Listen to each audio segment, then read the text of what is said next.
to Jacky Rom Investigates. And yes, I am Jacky Rom. And I've had the best time over the last few weeks interviewing people from all around the world, ordinary people with extraordinary lives. And I've learned a few new skills too. I am my own camera operator, lighting, sound, costume, makeup, hair, a bit of everything, including the editing. But it has been fantastic. And let's pop over now and see who my first guest is. Hi, Jeff. How are you?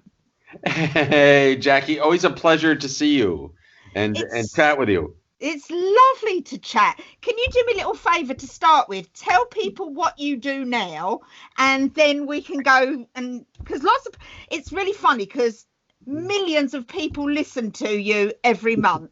That's a little clue, really, isn't it?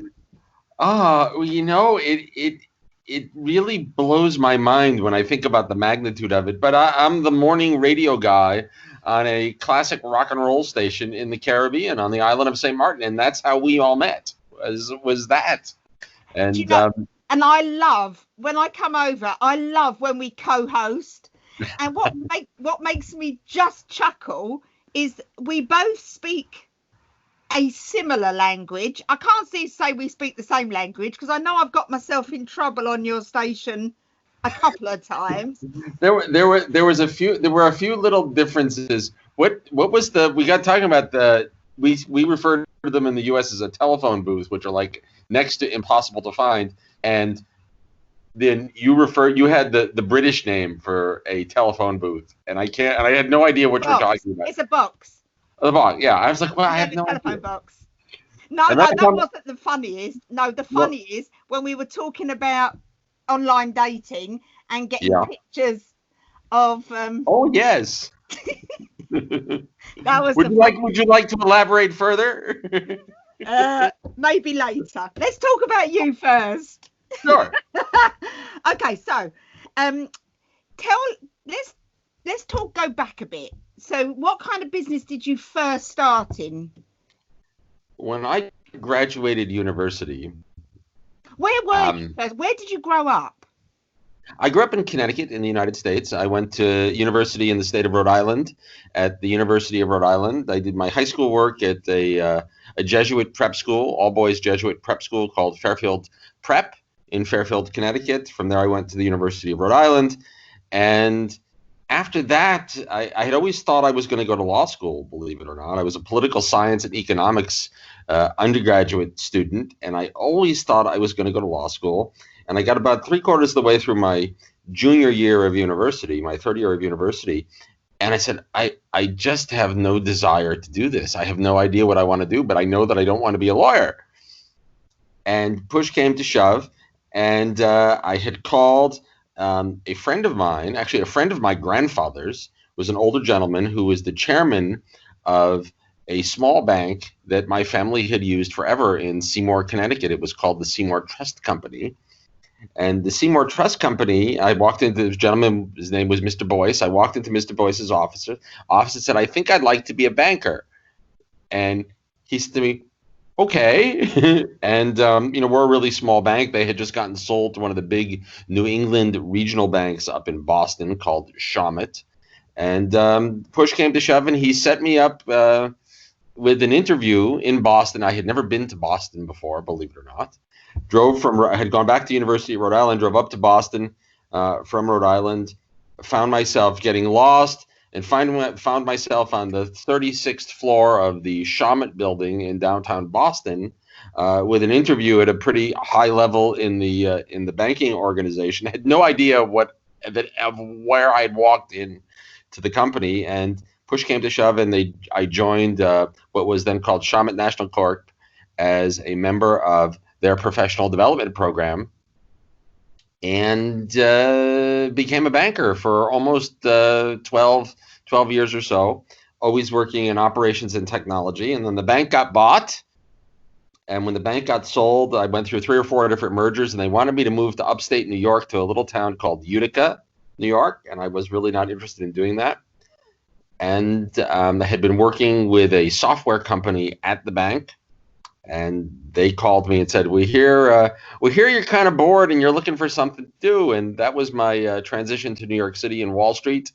And I spent the next almost 12, 13 years as the senior director of financial services and professional services in the banking domain for a company called Pegasystems until I said, I think I'm ready to retire. You know, when you get on the plane, Jackie, and know the crew, you know you're traveling too much. Yeah, yeah.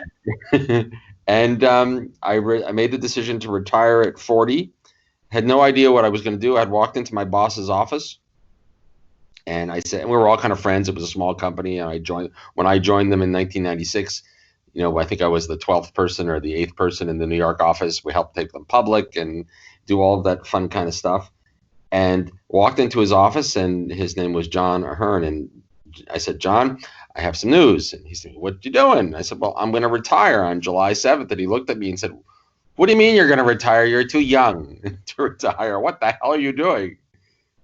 And I told him, well, I was going to move to the Caribbean. I was going to move to St. Maarten. I was going to be a host on a rock and roll radio station. And I could just imagine what he thought.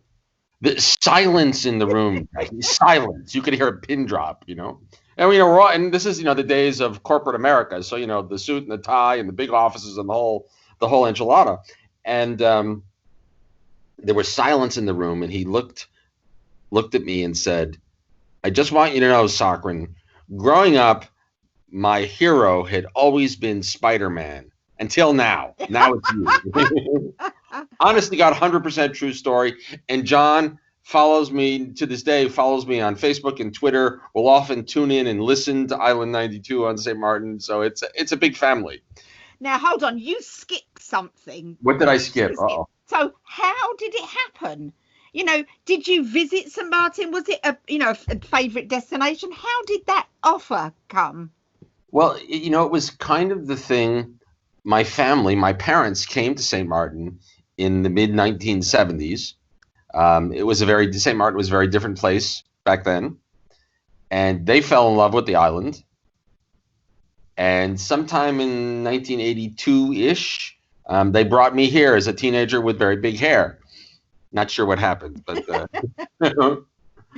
and shortly thereafter, Dad bought a home on the island. This became our regular place to go on vacation, you know, just about my entire adult life.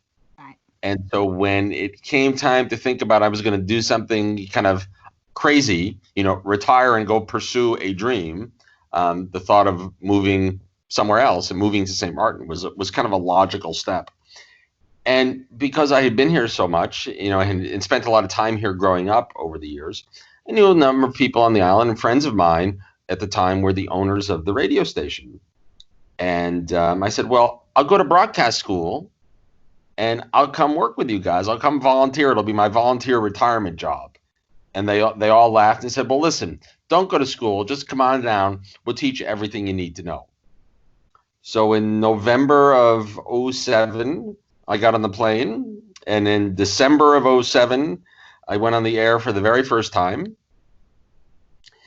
And about a month into it, the father, the elder of that family, walked in on a Friday afternoon. He said to me, Jeff, when you come to work on Monday, please bring your ID with you.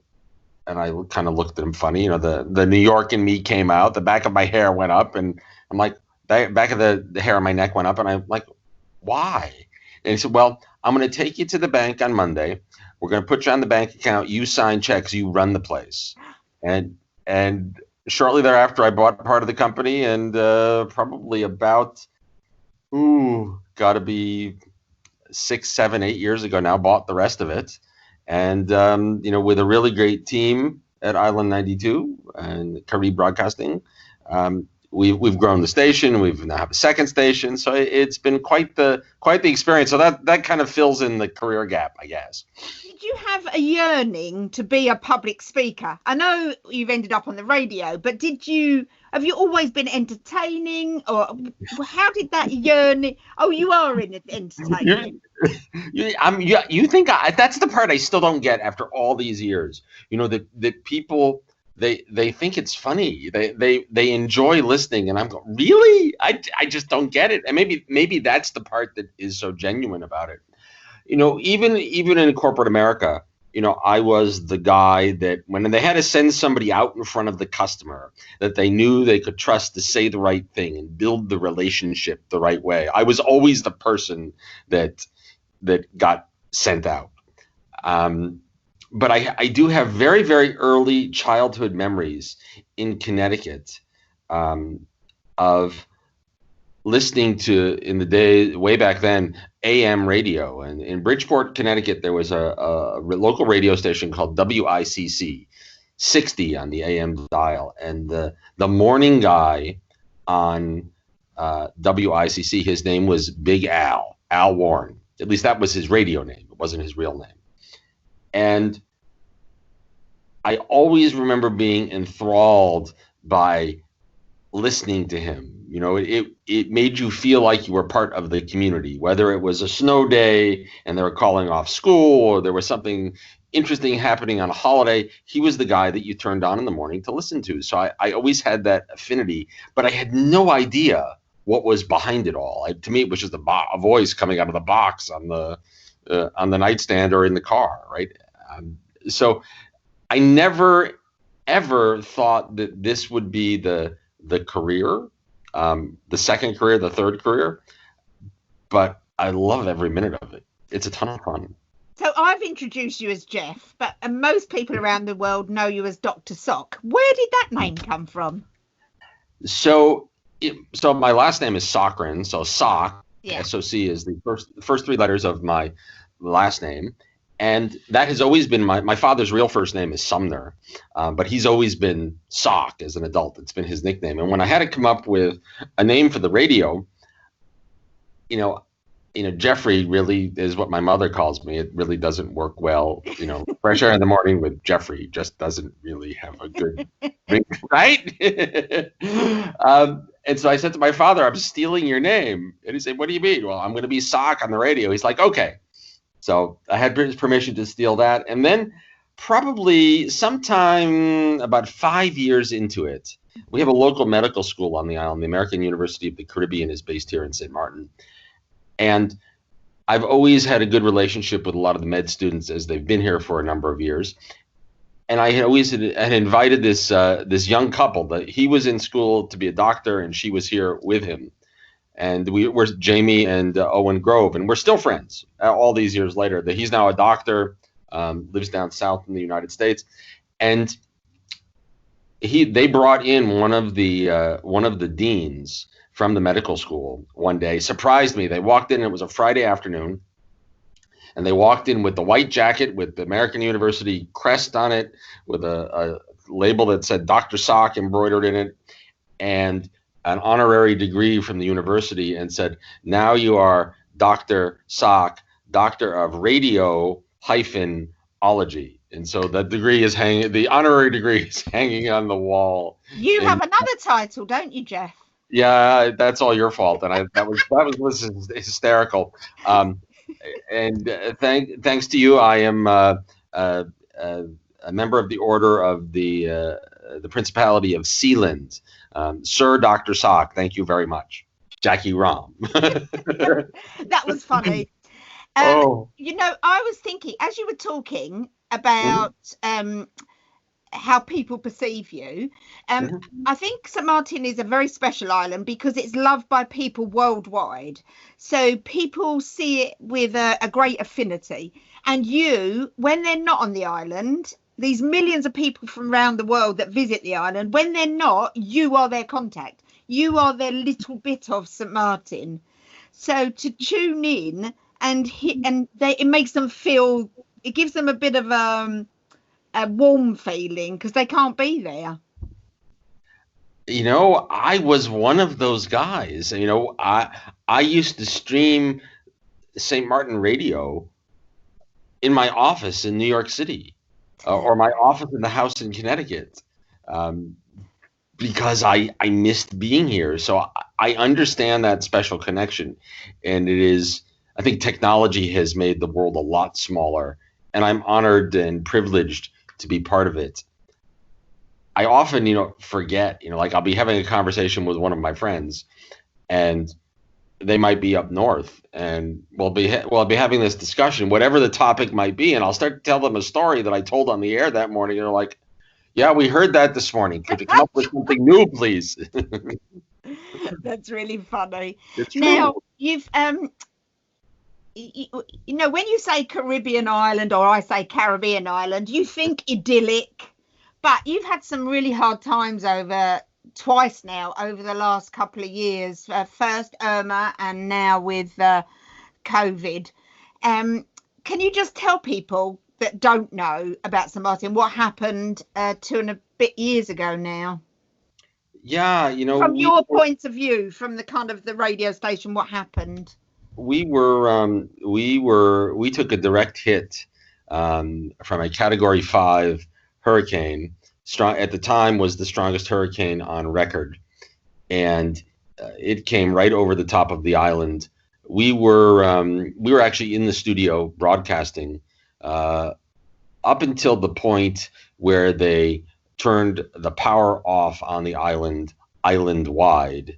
So at that point, we kind of graciously said our goodbyes and hunkered down between thanks to the concrete building that the station is located in.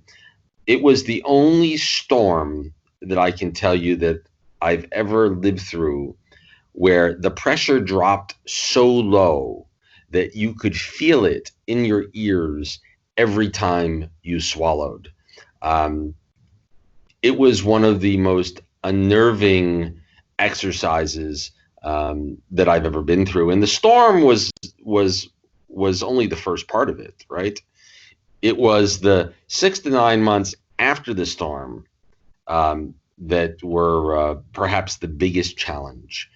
And I will never forget, in that storm, we had at that point in our studios, we had windows on the side of the building that all had hurricane shutters, steel shutters on the outside. All the shutters were closed, and we were watching as the pressure dropped. We were watching every time the wind blew. We're watching the windows bow and bend behind the shutters, and watching the metal steel storm shutters bow and bend because of the pressure and the strength of the wind.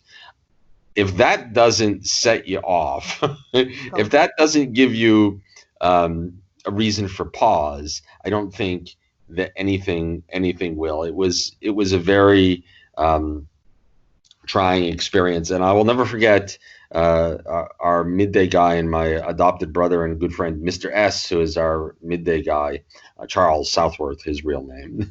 After the storm had ended, we walked out to the front door of the station. We cranked up the outer shutter and went outside, and it was truly evident just by looking around at the landscape that this had been the big one. We looked up and we heard a big crash in the middle of the night. We didn't know what it was until the next morning. And that crash was the solar hot water heater that was on the roof of the top floor of the building that we were in, being ripped off along with half of the roof and landing in the driveway. By a miracle, it missed all of the vehicles. Go figure. We got incredibly lucky. How long was the station offline for?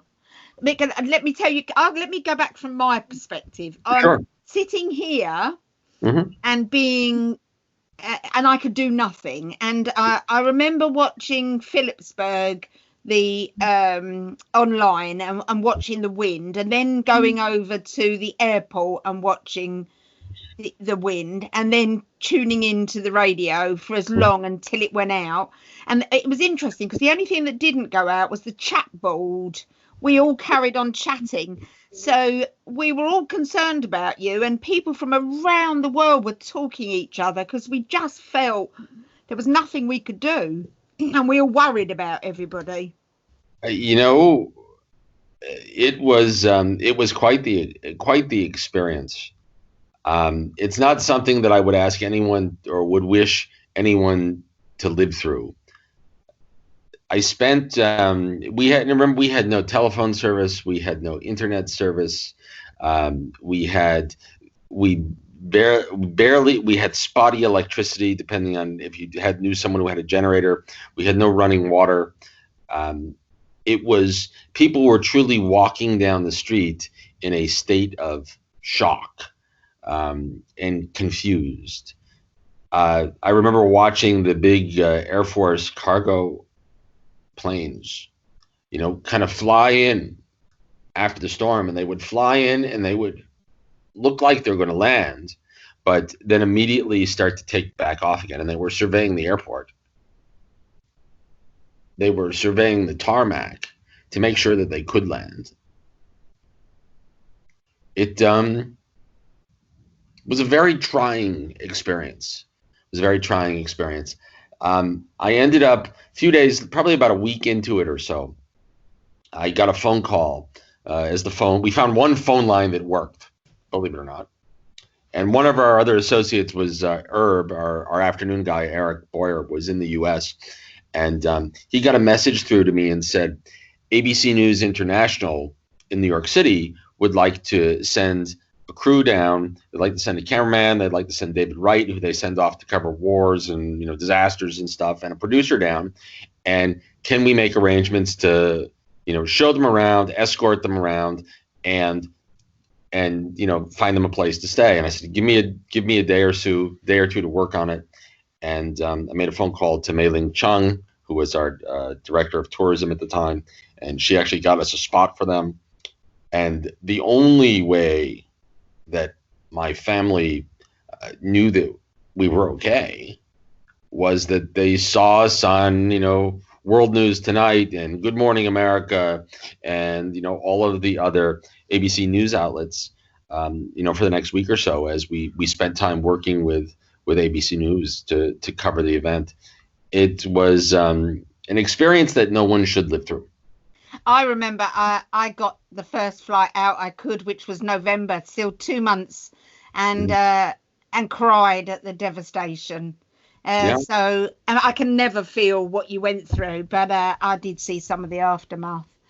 And then you've built up, you've had, hard road up, and then we're all stuck in. How was this affected? This is a whole different experience. This time around with COVID-19, I find that our audience, while we still have the huge international audience that is following us online because people still want to be here, I'm also finding that it is the local audience now that has become tuned in ways that they've never been tuned in before, because they know that what we tell them on the air will be indeed factual, accurate, and words that they can act on. So I find myself going to Council of Ministers press briefings and covering, hard news in ways that we never have before. The island, with our one pillar economy of tourism, truly has come to a standstill from an economic perspective, like many parts of the world. But we have nothing going on. We're still under a 24-hour curfew for another till May 11th. Our supermarkets are open 3 days a week. The drugstores, the gas stations, the banks, all open 3 days a week. You're really only supposed to be out for essential needs. Otherwise, you're supposed to be home and in your house. And that's likely we're under that type of quarantine till May 11th, and my gut tells me I think that they will extend it a little longer too, because the curve is flattening, but I don't think it's flattening quite as quickly as we need it to. Yeah, we've just announced. I mean, at 5 o'clock every day we have a panel tells us what's happening.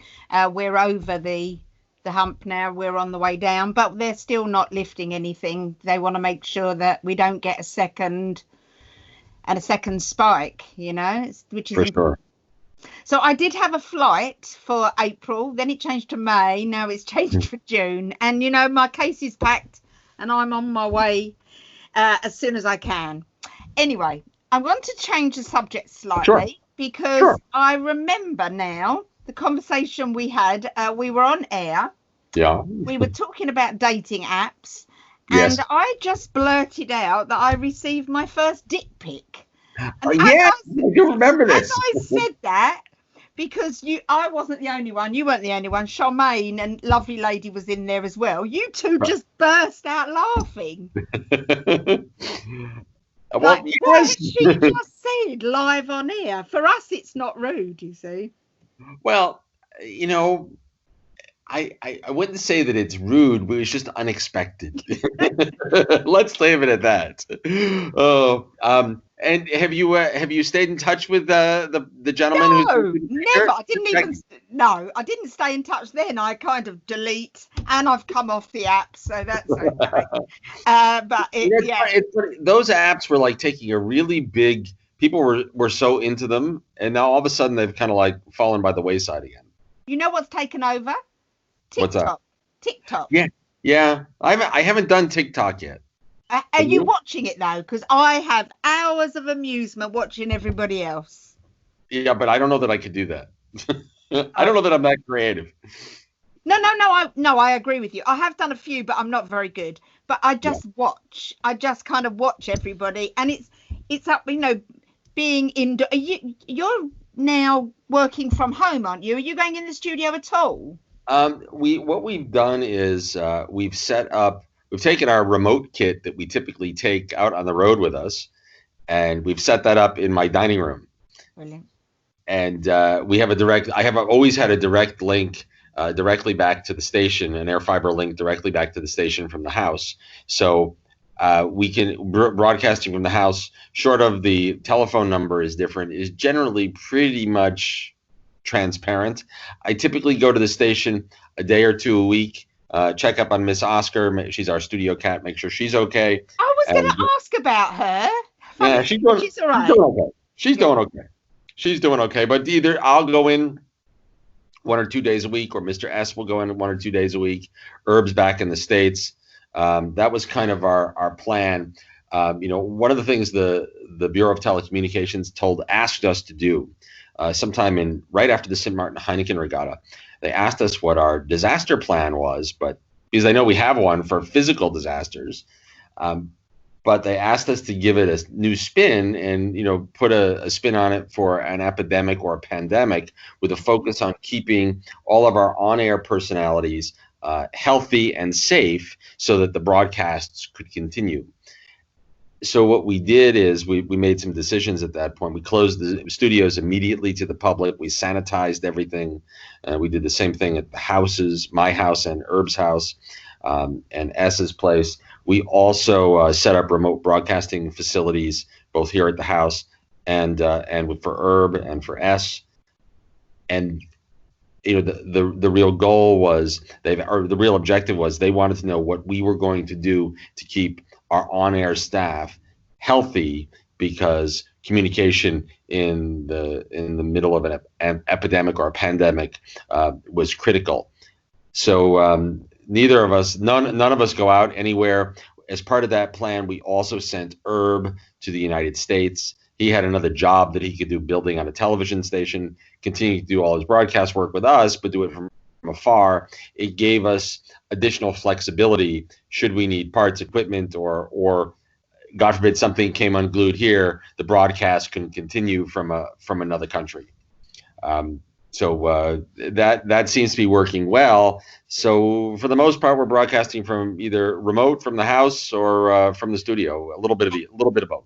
And have you heard? Has there been any change in who's listening? Is it just there's more locals listening, or because there's quite a big online community as well, isn't there? And it's growing like crazy, Jackie. Craziness. It's because we're all indoors. Our social media outreach is now, on a monthly basis, is over 4 million strong. Unbelievable. I'll turn on in the morning. When I do this thing when I start the program, is I'll do a little Facebook Live behind the scenes feed. So you can't really hear the broadcast. It's me doing the broadcast from inside the studio, and I can talk with people that are following the live Facebook feed. And I'll typically do that for an hour. I'll start at 7 and I'll take it all the way through a little after 8 o'clock, where we do at 8 o'clock each morning. We do a clap for all the first responders around the world. And then I'll turn the live feed off, behind the scenes live feed off. And I mean, that notoriously will reach a couple 100,000 people in an hour. I mean, it just That's blows my incredible, mind. isn't it? Yeah, it's incredible, from all over the world. But then again, I get phone calls from areas on the island. I get a phone call from a older lady and her son over in Sucker Garden. They needed some help with grocery deliveries, and the son told me, "My mom listens to you every day." I tell her she listens too much. That's so funny. But so the audience is truly expanded in every direction, Yeah, we're all changing. Being at home, we're finding things to occupy us, to keep us happy, to keep us positive, and that's what music does, and uplifting as well. I completely agree. It's one of the universal languages that we all share, and it keeps a smile on people's faces. It was on your station that I very first, a couple of years ago, heard the Jimmy Buffett song. It's got to be 5 o'clock somewhere. I'd never heard it before, and to me, it just epitomizes the island, and it's got to be 5 o'clock somewhere. It's so Well, it's 5 o'clock all the time now. yeah, exactly. It's always 5 o'clock. So have you got any dreams, aspirations, or goals of things that you would like to do? Oh, with all of the I think free time that really not free time, but time not being out, I think it's given all of us time to try and do a lot of thinking, right? And for me, I'm a planner. I plan everything, right? Up until this happened. And that's the hardest part about this whole COVID-19 experience, right? You can't plan. You just don't know. And so, the only thing I've been able to try and plan is, okay, so what does retirement look like? When do I finally retire? And what's career for, right? What's the next career? And I have no idea. Absolutely no idea. I have to tell you, at the moment, I love where I live. I love what I do. I think, like everyone, I'm a little itchy and ready to kind of get out of the house for a while and travel somewhere. But I think St. Maarten will likely be home for a while. Maybe we start to expand the platform a little further and we move into more of a multimedia type of platform, because it seems to be happening, naturally developing that way, where we're watching radio and video and audio all kind of come together. Jeff, I'm making a series in my bedroom. This is just crazy, isn't it? It's amazing. 3 series, 18 episodes of talking to amazing people like yourself, and I've been on an editing course on YouTube. The lighting, the sound, the makeup, the costume, everything. And if you could see it from the other way around, it is not very glamorous in here. But isn't it amazing what we can do? It brings us all together, and that's the amazing part of it. I've been saying this all for a couple of months now on the radio. We're alone together, and we will succeed, but we will do it alone, and we will do it together. And I've been hashtagging everything alone together, because the world has changed. I'm waiting. People, do you think mankind will change a little? I don't know. I like everybody else. I'm dying to know what the new normal is going to be. All of the major U.S. airlines announced over the past probably 48 hours that on varying dates, almost with immediate nature, you're going to be required to wear a mask when you fly. And I'm like, well, that's kind of normal. I don't know anybody, at least I don't know anyone that would get on the plane without a mask at the moment, but that's neither here nor there. But what I wonder is, how is the whole experience going to change? We'd get up and fly around the world. You'd fly across the ocean to come hang out here in St. Maarten. And how is that experience going to change? One of the things we all love to do is we like to go hang. We have a favorite bar or favorite pub that we like to go to. How is that experience going to change going forward? And I don't think any of us know the answers yet. And not being able to know those answers and digest that, I think, is one of the hardest things, at least for somebody like me who's a planner. Yeah. Well, we will see. Only time will tell. But I do love that saying, which was it, alone Together. Alone together. And on that note, alone together. Hashtag, I'll remember that, alone together. Thank you so much. It's been a privilege. The privilege is all mine, and I enjoy being on the other side for a change. Yeah, exactly. And I can't wait to be in that studio or wherever again, co-hosting, because it's so much fun. Well, I look forward to it, my dear. Thank you for including me. Pleasure. I'll speak to you soon. Ciao.